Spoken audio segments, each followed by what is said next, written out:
बिस्मिल्लाहिर्रहमानिर्रहीम। Programme view point के साथ मैं हूं इमरान यकूब खान।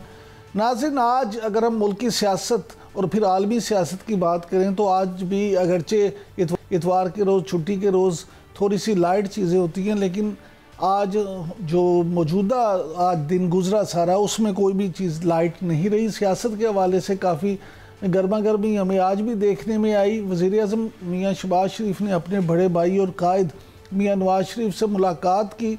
इस मुलाकात के हवाले से वाकफ़ान हाल का कहना है कि इस मुलाकात में काफ़ी चीज़ें डिस्कस हुई, मौजूदा सियासत डिस्कस हुई और फिर ख़ास तौर पे जो कौमी हुकूमत के हवाले से गुफ्तगू की जा रही है, आप उसको क्या सराई कहें या आप उसको पेशबंदी कहें, उस पर भी गुफ्तगू हुई। और इसके अलावा मदारस बिल और जो दूसरी चीज़ें वो सारी डिस्कस हुई, लेकिन ख़ास तौर पे इमरान खान साहब की रहाई का मामला भी डिस्कस हुआ। ज़राए का ये कहना है कि ये काफ़ी चीज़ें जो हैं इन सब पे मियाँ शहबाज शरीफ ने अपने बड़े भाई से रहनुमाई हासिल की। उसके अलावा फैसल वाडा साहब भी एकदम से फिर काफ़ी मुतहरिक नज़र आते हैं। उन्होंने आज क्या कहा, इस पर भी बात करेंगे। इसके अलावा सिविल नाफरमानी को लेके पीटीआई क्या करने जा रही है, क्या वाकई ये तहरीक होगी, क्या 14 दिसंबर को उनका जो एहतजाज है वो शुरू हो जाएगा पूरी ज़ोर और शोर के साथ, इस पर भी बात करेंगे। और फिर शाम की जो सूरत हाल है उस हवाले से भी गुफ्तगू होगी। और इस वक्त हमारे साथ सियासत पे गुफ्तगू करने के लिए ये मौजूद हैं सीनियर तज्ज़ियाकार जनाब आमिर ज़िया साहब और सीनियर तज्ज़ियाकार जनाब हैदर नकवी साहब। Thank you very much sir, आप दोनों का बहुत शुक्रिया। आमिर ज़िया साहब, सबसे पहले आपसे शुरू करते हैं। ये फरमाइएगा कि सिविल नाफरमानी तहरीक जो है पीटीआई ने, इसके लिए क्या वाकई पूरी हिकमत अमली तैयार कर रही है, या अभी जैसे कि कल अली अमीन गंडापुर साहब फरमा रहे थे कि होना है, लेकिन अभी मामला तय नहीं हुए कि किस तरह से होना है? देखिए, जहाँ तक हिकमत अमली का सवाल है, ये तो ज़ाहिर है कि उनकी पार्टी के लोग आपको बता सकेंगे। हमें ये बात करनी चाहिए कि जी इस तरह की तहरीकों से, इस तरह के ऐलानात से पाकिस्तान की मजमूई सियासत पे क्या असर पड़ता है, और ये जो एक अलामत है, ये किस मर्ज की अलामत है। मेरे ख्याल में ये हम ज़्यादा फोकस अगर करें तो ज़्यादा हमें वो होगा कि आप ये देखिए, पाकिस्तान की सियासत पे एक टेढ़ापन आया हुआ है, और उस टेढ़ापन के अंदर आपको नज़र आता है कि जो मुख्तलिफ हमारे स्टेक होल्डर्स हैं, उनका एक बयानिया है, उसके हिज़्ब ख़िलाफ़ की जमातों का एक अपना बयानिया है, और उसकी वजह से पाकिस्तान की सियासत में सुकून नहीं आ पा रहा। हमारे यहाँ एक इश्तियाल अंगेज़ सियासत जारी है। हम देखते हैं कि हमारे मुल्क के अंदर जो है बहुत ज़्यादा एक अदम इस्तेकाम का तासुर मिलता है। हमें ये नज़र आता है कि गैर यकीनी सूरत हाल है, और अब इसमें ये कतई नज़र इस बात की कि पीटीआई कितनी कामयाब होती है, तहरीक में कितनी नाकाम होती है, लेकिन इस तरह के ऐलानात खुद जो हैं हुकूमत को दबाव में रखते हैं। अब आपने देखा कि ठीक है, हुकूमत ये बगलें बजा सकती है कि जी हमने जो 24 नवंबर का वो था उसको हमने डिस्पर्स, कि पूरी दुनिया में उस पर तनकीद हो रही है, इल्ज़ामात सही लग रहे हैं, गलत लग रहे हैं, कतई नज़र इस बात की, लेकिन हुकूमत दबाव में है और पाकिस्तान के हवाले से एक जो नॉर्मल रियासत का तासुर है वो नहीं जा पा रहा। तो ये चीज़ जो है, मतलब है हुकूमत के लिए भी फिक्र की बात होनी चाहिए, हमारी रियासत पाकिस्तान इसके इदारों के लिए भी, और ज़ाहिर है कि जो पीटीआई है या हिज़्ब ख़िलाफ़ की जमात है उनके लिए भी। तो जब तक ये लोग मिल बैठ कर पाकिस्तान की सियासत के इसको हिद्दत को कम नहीं करते, और हिद्दत को कम करना जो है वो उसके इख्तियार और उसकी ताकत हुकूमत के पास है, वो पीटीआई के पास नहीं। पीटीआई तो रद्द-ए-अमल की सियासत करी, उसके साथ कुछ होता है, उसके रद्द-ए-अमल में वो कोई ऐलान करती, फिर वो कामयाब हो नाकाम हो कतई नज़र, लेकिन उनकी मज़ाहमत जारी है। और आपने करके देख लिया 2 साल में जितना भी जबर किया जा सकता था हो गया उस पर, लेकिन वो अभी भी मौजूद है, अभी भी उसकी फॉलोइंग है, तो आपको कुछ और सोचना होगा। जी नकवी साहब, आप फरमाइएगा कि आपकी नज़र में ये जो सिविल नाफरमानी की तहरीक है, ये पीटीआई इसमें कामयाब हो जाएगी या नहीं होगी? इस वाले से आपको पहले साहबजादा हामिद रजा साहब का एक शॉर्ट भी सुनवा देते हैं कि वो क्या कहते हैं। सुनाएं जी, हामिद रजा साहब क्या फरमा रहे हैं। जी हैदर नकवी साहब। देखिए, बात यह है कि पीटीआई इस वक्त या इमरान खान इस वक्त वो सब कुछ तो पढ़ रहे हैं जो किताबों में लिखा है या फाइलों में लिखा है, लेकिन बदकिस्मती से वो नहीं पढ़ रहे जो दीवार पे लिखा है। अगर दीवार पे जो लिखा है उसको पढ़ ले और उसको समझ जाए तो शायद पीटीआई इस मुनाफरत की सियासत से बाहर आ जाए। अब सिविल नाफरमानी की तहरीक की आपने बात की कि ये कामयाब होगी या नहीं होगी। देखिए, इमरान खान की जो अक्सरियत है या इमरान खान की जो ताकत है वो खैबर पख्तूनख्वा है। मैं तो दुआ करूंगा कि उनकी सिविल नाफरमानी की जो तहरीक है वो कामयाब हो, उसका पाकिस्तान को क्या फायदा होना है? देखिए, पाकिस्तान में अगर बैंक से पैसे, ये खैबर पख्तूनख्वा में अगर बैंक से पैसे आ रहे हैं तो उसका एक रिकॉर्ड भी मौजूद होगा जहां जहां जिन जिन फैमिलीज को जा रहे हैं, और जब वो पैसे आना बंद हो जाएंगे तो जाहिर है किसी प्राइवेट नेटवर्क से वो पैसे आएंगे। अब जब वो प्राइवेट नेटवर्क से वो पैसे आएंगे तो प्राइवेट नेटवर्क को पकड़ना बहुत आसान हो जाएगा। ये पाकिस्तान में मनी लॉन्ड्रिंग को रोकने के लिए बहुत ज्यादा हेल्पफुल होगी अगर सिविल नाफरमानी कामयाब होती है। दूसरे, खैबर पख्तूनख्वा में आपने माजी में बयान देखे अली अमीन गड्डापुर के, उन्होंने कहा कि बिजली का बिल हम नहीं देंगे, हमें बिजली नहीं दी जाती, हम बिजली का बिल नहीं देंगे, हमारा पैसा विफाक के ऊपर, हम बिजली का बिल नहीं देंगे। वो नहीं दे बिजली का बिल, अब तो विफाक को एक बहाना मिल जाएगा कि जी क्योंकि आपने सिविल नाफरमानी की तहरीक शुरू कर दी है, आप बिजली का बिल नहीं देते, इसलिए आपकी इलेक्ट्रिसिटी पावर की जो कनेक्टिविटी है उसको खत्म किया जा रहा है। तो ये दोनों सूरतों में पीटीआई के खिलाफ जा रही है ये तहरीक, तो ये किसी भी सूरत में कामयाब नहीं होगी, और कामयाब होती है तो एंड ऑफ द डे इसका बेनिफिशियरी हुकूमत पाकिस्तान बनेगी। जी, लेकिन यहाँ पे नकवी साहब एक और भी सवाल पैदा होता है, जो जैसा कि आपने कहा कि अली अमीन गड्डापुर साहब माजी में तो खुद इमरान खान जो है बानी पीटीआई, वो भी ये कह चुके हैं कि बिजली के बिल जमा ना कराएं, बल्कि बिजली के बिलों को आग भी लगा चुके हैं। हाँ, नहीं, मैं आपसे वही बात कर रहा हूँ कि अब आज की तारीख में अगर आप देखते हैं तो इमरान खान का जो असल गढ़ है वो खैबर पख्तूनख्वा बन चुका है। पंजाब उनके लिए इतनी कॉलों के बाद कभी नहीं निकला, सिंध में तो कभी उनका वजूद था ही नहीं, बलूचिस्तान में उनका वजूद था ही नहीं। तो जो खैबर पख्तूनख्वा के गढ़ में अगर ये सब कुछ होता है, सिविल नाफरमानी की, फर्ज करें बिजली और गैस के बिल ना देने की तहरीक कामयाब होती है, तो ये हुकूमत पाकिस्तान के लिए बड़ा फायदेमंद है कि वो सप्लाई रोक सकते हैं। जब वो सप्लाई रोकेंगे तो end of the day beneficiary हुकूमत पाकिस्तान बनेगी। जी, अच्छा आमिर ज़िया साहब, आपने अभी जिक्र किया कि हुकूमत जो है उसको आगे बढ़ के ये किरदार अदा करना होता है, लेकिन हुकूमत तो एग्रेसिव मूड में नज़र आती है। वफाकी वज़ीर इत्तलात और नशरियात अता तारर साहब तो कहते हैं इनकी ऐसी की तैसी। आपको सुना देते हैं पहले कि वो क्या कह रहे हैं, फिर उस पर आपकी राय जानते हैं। सुनाए जी अता तारर साहब क्या फरमाते हैं। ये सिविल डिसोबीडियंस की जो कॉल दी गई है ये मजे का खेज है और शर्मनाक है। वो भी तुम्हारी नाफरमानी की ऐसी की तैसी फेर चुके, पहले तुम वहां से भाग चुके, उसके बाद किस चीज की नाफरमानी है। बात ये है कि लोगों ने इसको रिजेक्ट किया है। जी जनाब, वो तो कहते हैं लोगों ने इन्होंने रिजेक्ट किया है। देखिए, हमारे यहाँ बदकिस्मती से हमारा मीडिया भी और बहुत सारे सियासतदान भी जो है सियासी अमल को फुटबॉल मैच समझते हैं कि जी एक राउंड हुआ, जिसने 2 गोल किए वो जीत गया। बात ये होती कि आप क्या समझते थे कि अगर हुकूमती इदारे क्रैक डाउन करेंगे, लोगों पे लाठी चार्ज भी करें, तो जाहिर है कि मजमा डिस्पर्स ही होता है ना, वरना तो खाना जंगी हो जाए। अगर फर्ज करें कि लाठी के जवाब लाठी शुरू हो जाए तो ये कोई खुश होने वाली बात नहीं है। अंग्रेजी की टर्म है पिरिक विक्ट्री, कैसी लड़ाई आपने जीती कि जिसके बाद आप उसका जश्न मनाने की आप में ताकत ना हो। तो भी हम पाकिस्तान उसी तरफ बढ़ रहा है। हमारे यहाँ जो एक मौला जट की मेंटेलिटी आ गई कि बड़ी बड़ी बड़के मारना, और दोनों तरफ से हो रहा है, वो हिज़्ब खिलाफ से भी हो रहा है, हुकूमत की तरफ से भी हो रहा है। हमारे यहाँ कोई इत्तेदाल से बात नहीं कर रहा, वो ये नहीं कह रहा कि जनाब पाकिस्तान मुश्किल में है, इमरान खान मुश्किल में नहीं है, सिर्फ शहबाज शरीफ मुश्किल में नहीं है, पाकिस्तान मुश्किल में है। बहुत ज़्यादा दुख है, पूरी दुनिया में तब्दीलियाँ आ रही हैं, रीजन में तब्दीलियाँ आ रही हैं, और इसके लिए मुल्क को सियासी इस्तेकाम की ज़रूरत है। अब सियासी इस्तेकाम अगर आप डंडे से कायम कर सकते हैं तो कर लें, ठीक है ना। लेकिन अगर बातचीत के जरिए आप एक डेमोक्रेटिक रवैये के जरिए करना चाहेंगे, उसके तकाजे दूसरे होंगे, फिर आपको पीटीआई के वजूद को तस्लीम करना होगा, उसको ब्रीदिंग स्पेस देनी होगी। और जो झूठे मुकदमात बहुत ज्यादा बने हुए हैं, अगर इमरान खान पे 188 मुकदमात है तो सोचने की बात है ना कि 188 मुकदमात क्यों है उसके ऊपर, और क्या वो वाकई इतना बड़ा विलन है तो ये पूछें। और अगर इतना ही बड़ा करप्ट है तो क्या उससे पहले जो लोग आए थे वो करप्ट नहीं गुजरे, क्या उनके ऊपर ज्यादा बड़े करप्शन के केस नहीं थे? तो ये चीजें लोग महसूस कर रहे हैं, लोगों को नजर आ रही है। मैं एक जरा से अपने दोस्त की, नकवी साहब की बात अगर वो बुरा ना माने, कि देखो पीटीआई को सिर्फ ये कहना है कि केपी की पार्टी है, मेरे ख्याल में जरा सा वो है, उनके साथ ज्यादती है। ये वाहिद इस वक्त मुल्क की वफाकी पार्टी है जिसकी जड़ें चारों सूबों में है। नून लीग ये बात नहीं कर सकती। पीपल्स पार्टी का मेन गढ़ जो है वो सिंध है, थोड़ा सा पंजाब में है। वाहिद जो जमातें चारों जो सूबों में वो पीटीआई है। कराची आप कहते हैं कि ठीक है, देखिए एक होता है कि निकल के लोगों ने वोट डालना, लोगों ने आपने देख लिया फरवरी में वोट डाले इनको।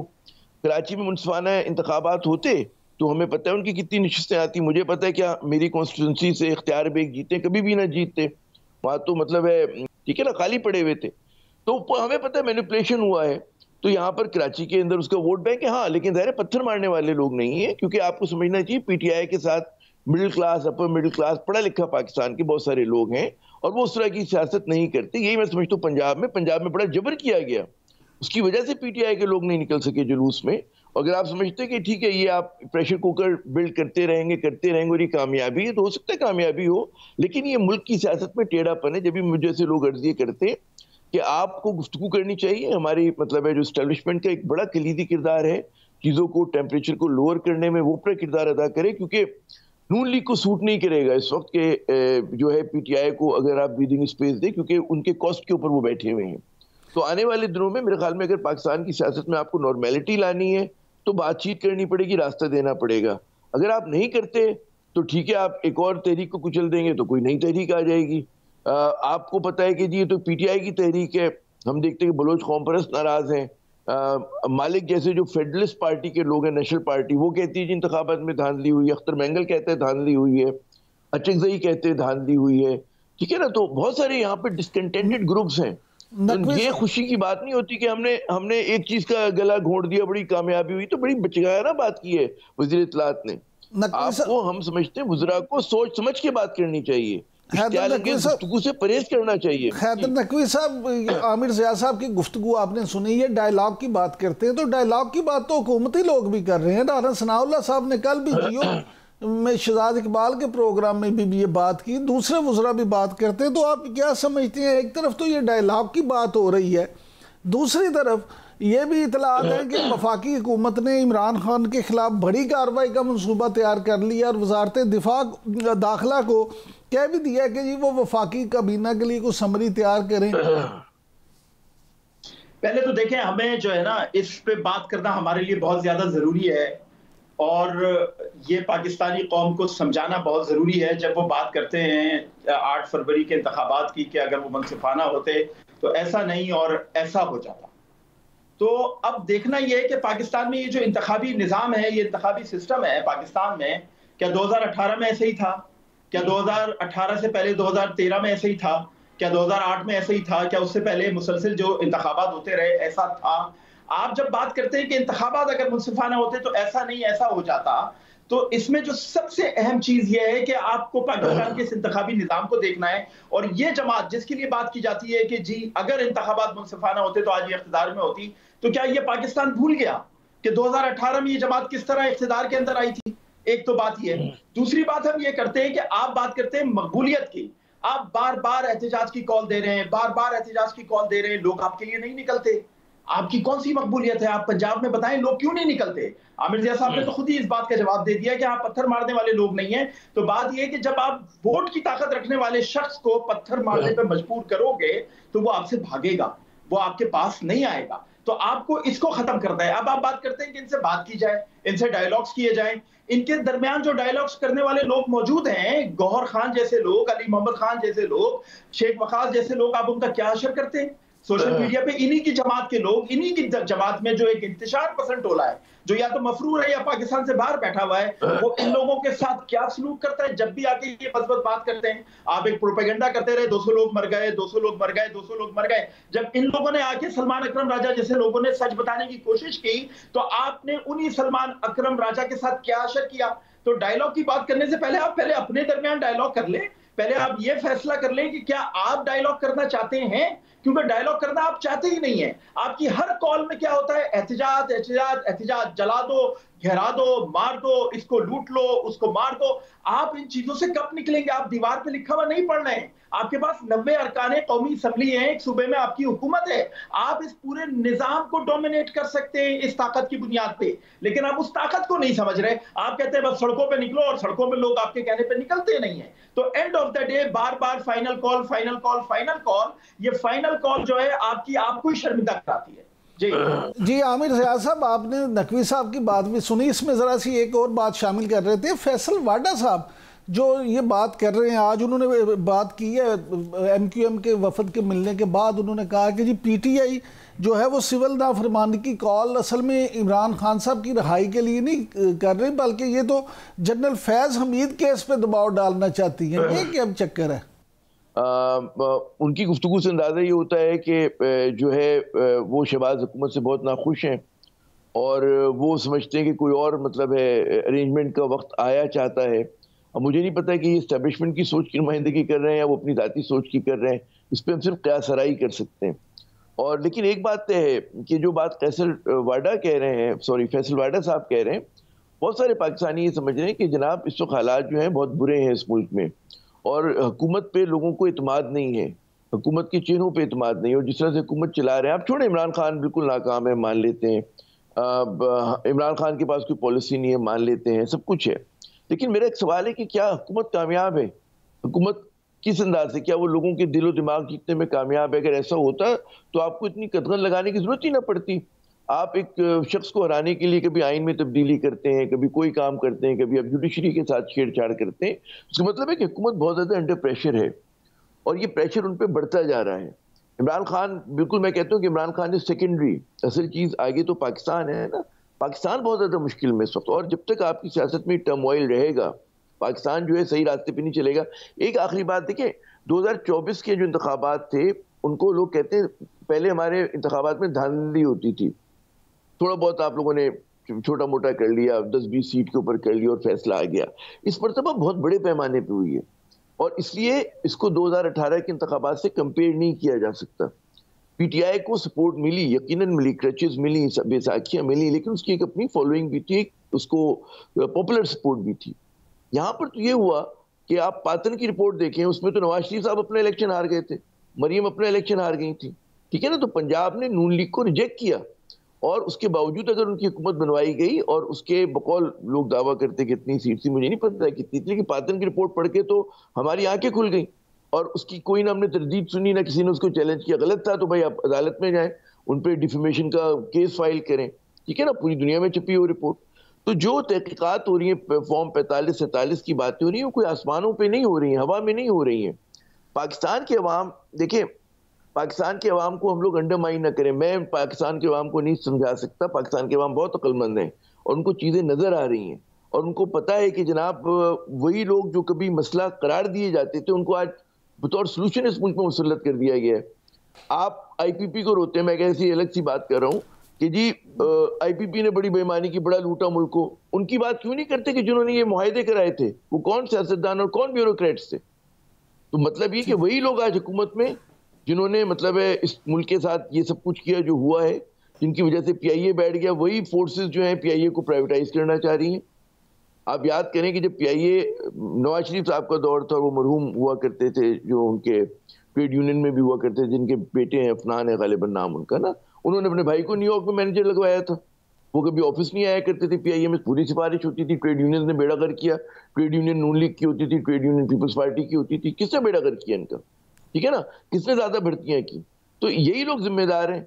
अच्छा, अब सवाल ही पैदा होता है कि इसका हल सिर्फ एक ही है कि आप मुनसिफाना इंतखाबात करें, नून लीग जीतती है हम तालियां बजाएंगे, नेशनल पार्टी जीत जाए, इस्लाम जीत जाए। नकवी साहब,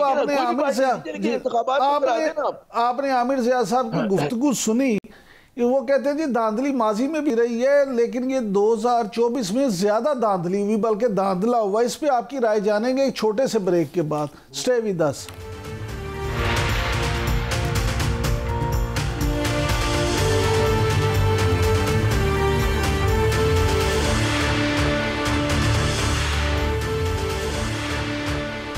वेलकम बैक जी। नकवी साहब, दो चीज़ें बड़ी अहम हैं जिस पे आपकी राय जानना चाहता हूँ। एक तो ये कि जिस तरह से आमिर ज़िया साहब कह रहे थे कि धांधली ज़्यादा और कम होती है, ये बताइए कि धांधली धांधली होती है या ज़्यादा कम से भी फ़र्क पड़ता है? दूसरा, आरटीएस का बैठना क्या छोटी धांधली थी, इस पर भी बात कर अपनी राय दे दें। और तीसरी वो बात जो मैंने आमिर ज़िया साहब से सवाल पूछा था, आपसे भी पूछना चाहूँगा कि फैसल वाडा साहब तो ये कहते हैं कि सिविल नाफरमानी की तहरीक इमरान खान की रिहाई के लिए नहीं बल्कि जनरल फैज के केस पे असरअंदाज होने के लिए। आप इसका इस बारे में क्या ख्याल है? देखें, पहले तो धांधली की जो बात हुई है उस पर बात करते हैं। आमिर ज़िया साहब को भी रिकॉर्ड पता होगा, 2018 के जब इंतखाबात हुए तो अगले 4-5 दिन तक नताइज नहीं आए थे और मुतादिद हल्कों के नहीं आए थे। 2024 के इंतखाबात के बाद तो अगले दिन सारे नताइज आ चुके थे, बल्कि नताइज आने से पहले ही टेलीविजन चैनल्स ने नताइज सुनाना शुरू कर दिए थे कि कौन जीता और कौन हारा। तो ये भी सबको पता है। बात यह है कि जब आप बात करते हैं धांधली की या मवाजना करते हैं 2018 या 24 का, तो आप ये देखें कि कौन सी पिटिशंस 2018 के इंतखाबात की पिटिशंस इलेक्शन कमीशन में ज्यादा गई हैं धांधली के ऊपर या 2024 में ज्यादा गई हैं। 2018 में जो पिटिशंस गई हैं वो 2024 की दुगनी थी। तो ये साबित करता है कि 2018 के जो इंतखाबात थे वहां की जो धांधली है वो 2024 के मुकाबले में ज्यादा थी। अब बात करते हैं, जब ये बात की जाती है कि 2024 में नवाज शरीफ साहब भी हार गए, मरियम नवाज शरीफ साहब भी हार गई, तो इसका सबूत किसके पास है? ये दावे ही है ना। हम आप मीडिया पे बैठ के इधर उधर बैठ के लोग ये दावे ही कर सकते हैं ना। किसी के पास इसका सबूत है क्या? कोई अपने पास भी ऐसा रिकॉर्ड रखता है कि जिसकी बुनियाद पे कह सके कि जी ये हार गए थे, या दूसरे कोई भी लोग जो हार गए या जीत गए कि ये हार गए या जीत गए?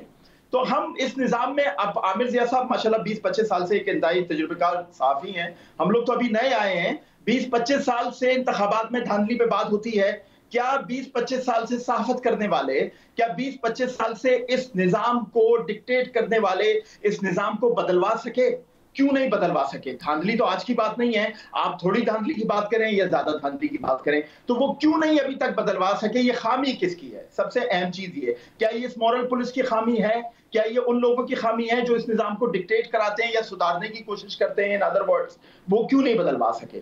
आपने बात की फैसल वाडा साहब की, तो मैं पूरा जवाब दे देता हूं जो आपके इंट्रो में भी था फैसल वाडा साहब के हवाले से, कि एक तो जनरल फैज का तो 11 या 12 तारीख को ये फैसला आ जाना है, और फैसल वाडा साहब ने ये बात क्यों की है वो बेहतर जानते होंगे, लेकिन इस जो इमरान खान की जो सिविल नाफरमानी की तहरीक है वो 14 दिसंबर को, और जनरल फैज का फैसला उससे पहले आ जाना है। ये जो बात करते हैं ना कौमी हुकूमत की, फैसल वाडा साहब, कौमी हुकूमत का कोई कहीं दूर दूर तक इम्कान नहीं है। इसी हुकूमत ने चलना है और इसी हुकूमत ने अपना पूरा टेन्योर पूरा करना है।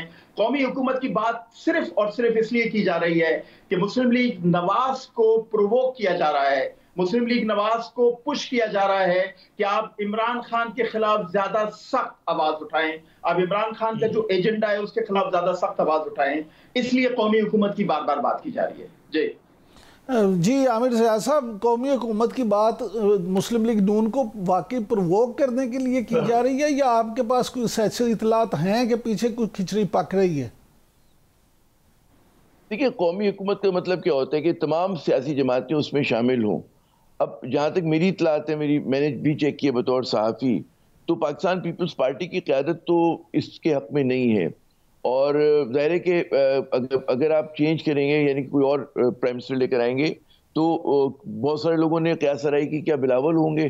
तो मैंने तो उनके सीनियर मोस्ट एक नहीं 2, 3, 4 करीबी लोगों से पूछा, उन्होंने कहा जी बिलावल साहब तो कभी भी दूसरे के मांगे हुए वोटों के साथ जो है प्राइम मिनिस्टर बनना पसंद नहीं करेंगे। तो पीपल्स पार्टी ने तो अपने आप को इस मामले से डिस्टेंस किया है। अच्छा, क्या ये मुमकिन है कि जी वो कौमी हुकूमत जो है उसमें PTI जो है वो बिलावल को सपोर्ट करे? ये चीज़ भी मुझे समझ में नहीं आती कि ऐसा कोई होने जाएगा। तो यहाँ पे मैं, जो हमारे दोस्त बात कर रहे हैं, उससे मैं कहूँगा कि कौमी हुकूमत के आसार नहीं है इस वक्त मुल्क के अंदर। लेकिन सेइंग दैट, इसका मतलब ये नहीं है कि ये हुकूमत जो है बिल्कुल लग रहा है कि जी अपनी मुद्दत पूरी करेगी। मुझे नहीं पता कि मुद्दत पूरी करेगी या नहीं करेगी। आप याद करें कि इमरान खान के जो पहले 18, 20, 24 महीने थे, तो सब लोग पेशगोई करते थे कि जनाब ये पहला प्राइम मिनिस्टर होगा जो अपने 5 साल पूरे करेगा। सब लोग एक सफ़े पे थे, हर तरफ एक हार्मनी थी, बड़ी अच्छी अच्छी बातें हुआ करती थी। लेकिन फिर हमने देखा कि एकदम जो है मामला कुछ से कुछ हो गए। अच्छा, इसी तरह अभी भी इस चीज़ का बिल्कुल इम्कान है, क्योंकि इस मुल्क में तदादाद, इतने बड़े बड़े तदादाद हैं इस मुल्क में कि पाकिस्तानियों की बहुत बड़ी तादाद जो है वो इस सिस्टम से खुश नहीं है, और वो पढ़ा लिखा पाकिस्तान है। पाकिस्तानी जो डायस्पोरा है दुनिया भर में, वो बहुत ज़्यादा नाराज़ है। तो अब मुझे नहीं पता, हो सकता है खींच लें, हो सके तो एक स्पेकुलेशन वाली बात हुई ना, लेकिन अगर खींच भी लिया और इन्हीं हालात में खींचा जिस तरह से आज के हैं, तो वो कोई मुल्क में इस्तेकाम नहीं ला पाएंगे। और हमारे मुल्क में वो तमाम कंट्रडिक्शंस हैं कि जिसको हमारा दुश्मन एक्सप्लॉइट करके, और हमारा एक दुश्मन नहीं है, बहुत सारे दुश्मन हैं, एक्सप्लॉइट करके मुल्क के हालात को ख़राब कर सकते हैं। आप अंदाज़ा करें कि नवंबर 2022 से लेकर, मैं डेटा देख रहा था, 30 नवंबर इस साल का, हमारे 1100 के करीब जो है सिक्योरिटी एहलकार शहीद हुए हैं दहशतगर्दी के खिलाफ लड़ते हुए, जो बहुत बड़ी तादाद होती है। इतना ज़्यादा हमारी फौज कुर्बानियाँ दे रही है। अच्छा, लेकिन दहशतगर्दी का फ्रीत है, उसी तरह वो चैलेंज है। अभी कल भी हमने देखा 22 दहशतगर्द हलाक हुए। तो यहाँ पे फॉल्ट लाइन बहुत बड़ी बड़ी हैं।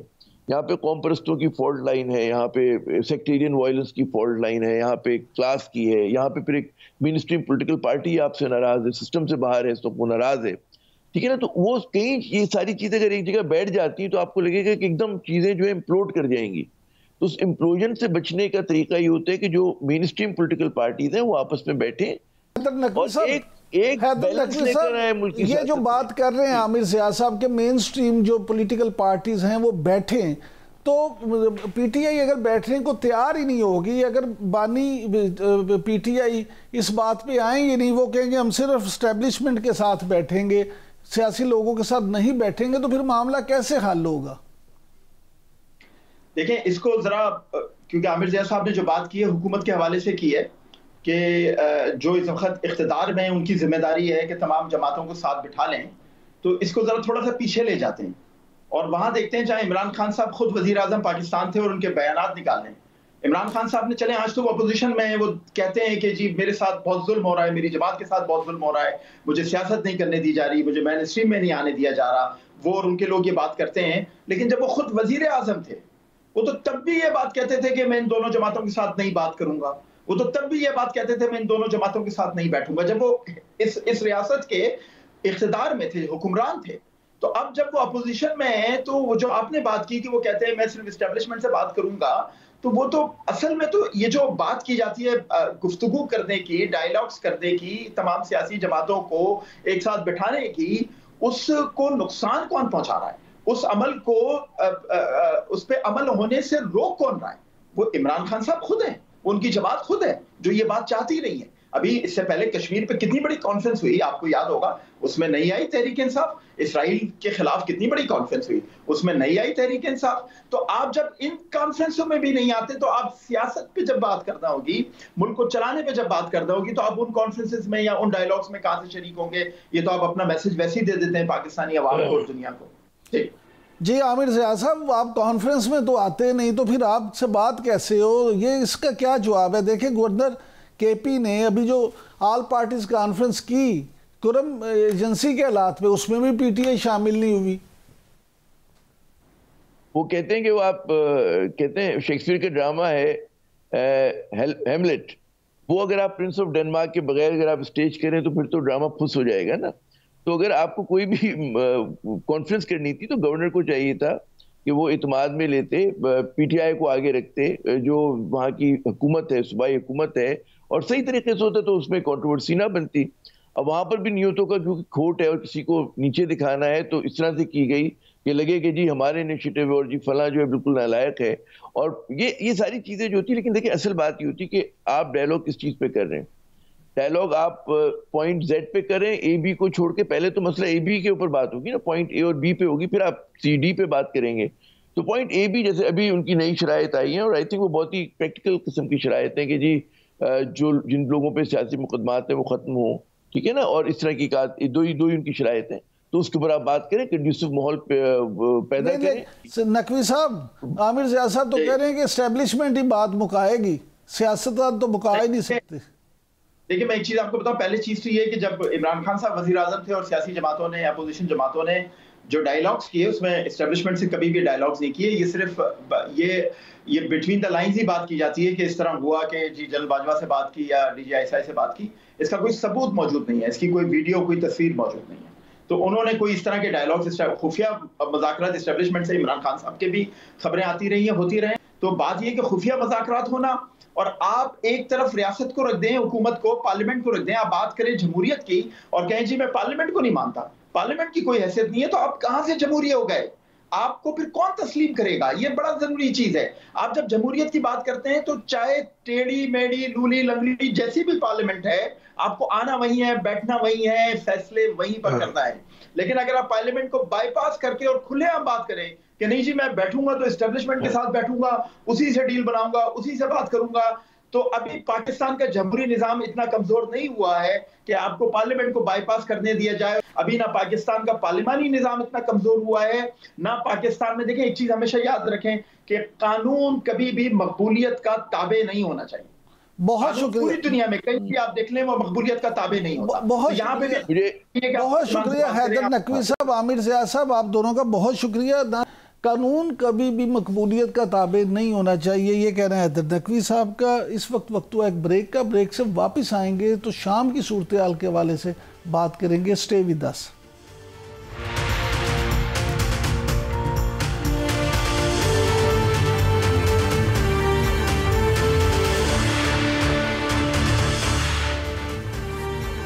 वेलकम बैक नाज़रीन। शाम में जो सूरत हाल है गुज़श्ता चंद रोज़ से, और जिस तरह से वहाँ बागियों ने अब बाकायदा कब्ज़ा भी कर लिया और शाम के सदर बशारुल असद मुल्क से फ़रार भी हो चुके हैं, इस सारी सूरत हाल के हवाले से कि अब वहाँ क्या होने जा रहा है, मुस्तकबिल में शाम में कौन हुकूमत बनाएगा और इसके जो इर्द गिर्द के हमसाया ममालिक हैं उस पर क्या असरात होंगे, तमाम सवालों के जवाब जानेंगे। अब हमारे साथ मौजूद हैं डॉक्टर शाज़िया अनवर चीमा साहिबा जो बैनुल अक़वामी अमूर की माहिर हैं।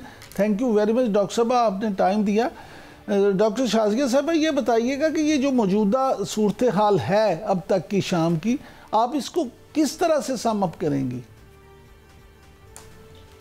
इसको सम अप एक ही तरीके से किया जा सकता है, एक एक्सटेंशन है वेस्ट की जो ऑन गोइंग वॉर है अगेंस्ट द रीजन, जिसमें मिडल ईस्ट और रशिया जो है वो शामिल है। इस पूरे दोनों चीज़ों को मिला के हम इसको देख सकते हैं कि एक तरफ जो यूक्रेन वॉर है वो बहुत बुरी तरह से हारी जा चुकी है, जिसको भी क्लेम नहीं किया जा रहा, तो रशिया की फोर्सेस को स्ट्रेच करने के लिए इस टाइमिंग पे शाम पे जो है वो अटैक करवाया गया है बाय वेस्टर्न फोर्सेस, जिसके के बाकायदा वो सबूत हैं। वहाँ पे बागियों के पास नेटो के टैंक्स हैं, वेपनरी है, इवन यूनिफॉर्म है, रिपोर्ट्स हैं कि उनकी ट्रेनिंग जो है वो नेटो फोर्सेस ने की है। और वो सारे के सारे जो ऑड ग्रुप्स हैं जो कि बाकियात हैं आईसिस के और दाइश के, अब एक नए ब्रांड नेम के साथ जो हैं वो HTS और इसके अलावा कुछ और ग्रुप्स जो हैं इकट्ठे हुए हैं। और अगर उनकी एथनोग्राफी देखी जाए तो वो मेजॉरिटी जो हैं वो उज़्बेक हैं, ताजिक हैं और उइर्गो जो हैं वो चाइनीज़ जो उनका जो प्रोविंस है वहाँ के डिसेंडेंट हैं, और उनमें यूक्रेनियन फ़ौजी भी शामिल हैं। और ऐसी सूरत हाल में ये इस हमले की तैयारी की गई है पूरी फोर्सेस के साथ, पूरी ताकत के साथ। जब जैसे ही लेबनान और इसराइल के दरमियान मुआहदा होता है सीज़ फायर का, जिसको कि हिजबुल्लाह जो है वो एज अ न्यूट्रल पार्टी ना एक्सेप्ट करता है ना रिजेक्ट करता है, और उससे अगले ही दिन जो है ये एक ऐसा हमला हो जाता है जो कि बहुत शिद्दत से कहा जा रहा है कि ईरान और रूस दोनों की इंटेलिजेंस एजेंसीज इसको डिटेक्ट करने में किसी हद तक नाकाम रही हैं। और ये जानते हुए कि जो सीरिया है उसकी फ़ौज जो है वो डिटीरियोरेट कर रही है, उसमें बहुत ज़्यादा करप्शन है, सैंक्शंस ने उनकी कमर तोड़ दी हुई है, और उनकी ऑन गोइंग जो है एक्सरसाइजेस नहीं होती हैं, मिलिट्री एक्सरसाइजेस, उनके पास नई जो अब वेपन है या टेक्नोलॉजी है उससे उनको आगाही नहीं है, तो उन पर हमला किया गया है उन बागियों की तरफ से ड्रोन्स के साथ, टैंक्स के साथ। तो बहुत सा तो देखने में ये आ रहा है कि वो लड़े बगैर जो है वो रिट्रीट कर गए हैं, तो इस वजह से अलेप्पो तो 48 घंटे से भी कम में जो है वो हो गया। फिर उसके बाद जो है और ये सारे के सारे इकट्ठे हुए थे इदलिब में, और चूंकि इससे पहले हमने देखा कि जंग जो है सीरिया की उसको फ्रीज किया गया था, उसका कोई हतमी नतीजा नहीं निकाला गया था 2010। लेकिन डॉक्टर साहब जो आप ये सारा आपने बयान किया है, इससे तो हम ये बासानी नतीजा हज़ कर सकते हैं कि वेस्ट ने ये रूस को इंगेज करने के लिए ये सारा कर दिया, लेकिन अगर यहाँ पे भी उनको बराह रास्त तो रूस के ख़िलाफ़ कोई कामयाबी नहीं मिल सकती, तो फिर तो उसको कोई खातिर खा फ़ायदा नहीं होगा यहाँ से। रूस के यहाँ पे नेवल बेसिस हैं, रूसी अफवाज यहाँ पे मौजूद हैं, और रूस का यहाँ पे बहुत ज़्यादा इंटरेस्ट है। अगर सीरिया मुकम्मल तौर पे वेस्ट के कब्ज़े में चला जाता है, जैसा कि जो उनका प्लान है और जिसकी वो हमेशा से कोशिश कर रहे हैं, अब तो 2 दहाइयों से ज़्यादा हो गया, तो वो सारे के सारा जो एक रास्ता है जो ईरान से जाता है ब्रॉडर आगे मिडल ईस्ट की तरफ, और हिजबुल्लाह की सपोर्ट ख़त्म हो जाएगी, तो ये पूरे का पूरा एरिया जो है वो कट हो जाएगा, साथ में अंडरमाइन हो जाएगी जो रशिया की ताकत है, ख़ास तौर पे जो उसने मेंटेन वहाँ पे की हुई है, क्योंकि लास्ट टाइम भी बशार अल असद की गवर्नमेंट टॉपल होने से सिर्फ रशिया ने ही जो है वो उसको बचा पाई थी। अच्छा, तो रूस, रशिया, डॉक्टर साहब, रूस तो बराह रास्त इसराइल और अमेरिका को इस सारे का जिम्मेदार करार देता है, तो आप क्या समझती हैं कि ईरान इसमें कोई अपना जो है वो असर रसूख इस्तेमाल कर सकता है, या ईरान भी इस जंग में कूद सकता है? रशियन जो हेल्प फोर्सेस हैं वो रवाना हो चुकी हैं। अब जाहिर है ये इतना अचानक है कि फ़ौजें जो हैं वो एक जगह से दूसरी जगह मुंतकिल करने में भी आपको हफ्तों और महीने चाहिए होते हैं, लेकिन रशियन एड जो है वो निकल पड़ी है, मगर अब वो कब तक पहुंचेगी तब तक हम देख सकेंगे कि 40 किलोमीटर दूर जो है वो हमसे या दमास्कस को कैसे बचा पाएंगे। ईरानियन फोर्सेस जो हैं वो रास्ते में हैं, इराकी मलेशिया जो है वो सपोर्ट के लिए पहुंच चुके हैं, लेकिन ये हमला इतना अचानक है और इसके अचानक होने का जो है वो जवाब बहरहाल ईरान को, रशिया को कहीं ना कहीं ढूंढना पड़ेगा कि ये कैसे इस चीज़ को निगलेक्ट कर गए कि एक तरफ इतनी बड़ी जंग जो है वो यूक्रेन के साथ है, फिर इसराइल जो है वो कह रहा है कि ईरान जो है वो उसके लिए एग्जिस्टेंशियल थ्रेट है, उसको ख़त्म हर सूरत में नहीं करना है। तो रशिया और ईरान ये कैसे इसको निगलेक्ट कैसे कर गए, और जो सीरियन फौज है वो इतनी डिटेरियोरेट कैसे हो गई, और बशार अल असद जो है वो रशिया के अंदर बाकायदा उनके मीडिया पे ये डिस्कशन भी हो रही है कि हम जो सीरियन इतनी सपोर्ट करते हैं क्या ये इस काबिल भी हैं, ये तो खुद को नहीं बचा सकते हैं, तो आखिर नौबत यहाँ तक आई कैसे। और एक और भी बात ये है कि ये सारे के सारे जो टेररिस्ट जहादी फॉर रेंट जिनको मैं कहती हूँ, ये वहाँ पे ऑलरेडी मौजूद थे, ये सेल बना के बैठे हुए थे। इनमें से 50% ने अटैक किया है और 50% तो उन जगहों पे खुद से मौजूद थे जो उन सेल्स में से बाहर निकले हैं। और इतना शदीद ये हमला है कि इसके सामने शामी फौजें ठहर ही नहीं सकी हैं, और वो अलेप्पो जो इतनी मुश्किल से इन्होंने हासिल किया था, और सारी की सारी जो दहशतगर्द हैं उनको एदलिब की तरफ धकेला था, लेकिन उनको एदलिब से निकाला नहीं, उनको वहाँ पे रहने की इजाज़त दे के कॉन्फ्लिक्ट को फ्रीज कर दिया। तो वो सारे का सारा आज हम देख रहे हैं कि किस तरह से जो है वो गवर्नमेंट जो है अब मदद की बात है, सीरिया को इस वक्त मदद चाहिए। अब मदद कितनी जल्दी पहुंच सकती है इसके बारे में अब चल तो पड़ी है, अब ये कैसे पहुंच सकती है ये समझ में नहीं आ रहा है। और अच्छा, शाज़िया साहब, कुछ लोगों का ख्याल है कि ये जंग फैल भी सकती है, ईरान तक भी जा सकती है। आप क्या समझती हैं, क्या वाकई ऐसा मुमकिन है कि इसराइल और अमेरिका या वेस्ट इसको ईरान तक ले जाए? ईरान पे अटैक हमें पता है कि इसराइल ने किया, और जब किया तो फिर उनको वहाँ पे जाकर एक ऐसा डिफेंस सिक्योरिटी सिस्टम का सामना हुआ कि उन्होंने 3 अटैक प्लान किए हुए थे, और पहले अटैक के बाद उनको रिट्रीट करना पड़ा।